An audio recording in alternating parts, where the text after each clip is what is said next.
My job in the U.S. Air Force was working in bioenvironmental engineering. So what bioenvironmental engineering is in the Air Force is equivalent to that of the OSHA and the EPA, if you're familiar with that. So we were an embedded liaison to make sure that we were tracking all of the aspects and impacts of the military, meaning what is the military doing and how is it impacting the environment, because we were accountable for that. One day I was going through that computer system, which if you want to look it up, it's called an Air Force Form 3952. It is the approval of hazardous materials. I was finding tons and tons of large quantities of aluminum, barium, strontium in the forms of oxides and sulfates. So I started asking questions, and at that point my demonization began. You know, I made my rank. I was decorated. I was a non-commissioned officer of the quarter. I won lots of awards. I had no reason for anyone to attempt to demonize me.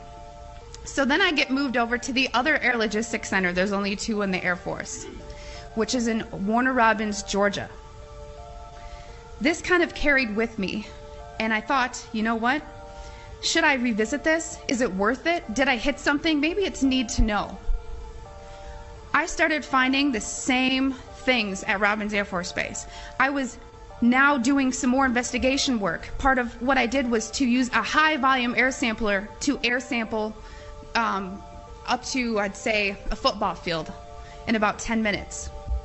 I also conducted soil sampling because I thought, you know, if this is real and they are spraying this, it's going to get to the ground.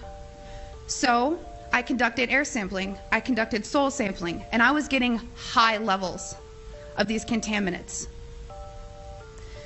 When I started asking the question again under a new commander, I never in my life thought I would have somebody look me in the face and tell me, I am questioning you. Is there something wrong with you? You've been looking really depressed lately.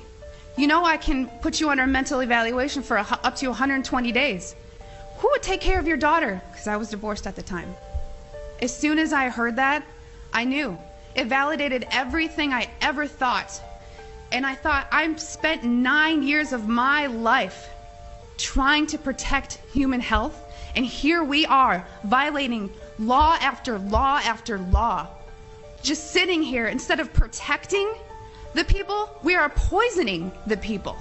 So I just want everyone to know and understand that of all things, of all the freedoms that we are losing, geoengineering is the #1 issue that we are facing. Because you can have guns and money and you can have everything. If you don't have food and water and you are dying of respiratory or neurological illnesses, what does it matter? So you've heard about vaccines and you'll hear, you know, about smart meters, and you'll hear about other issues like fracking. These are all systemic effects. We are getting overexposed to toxins.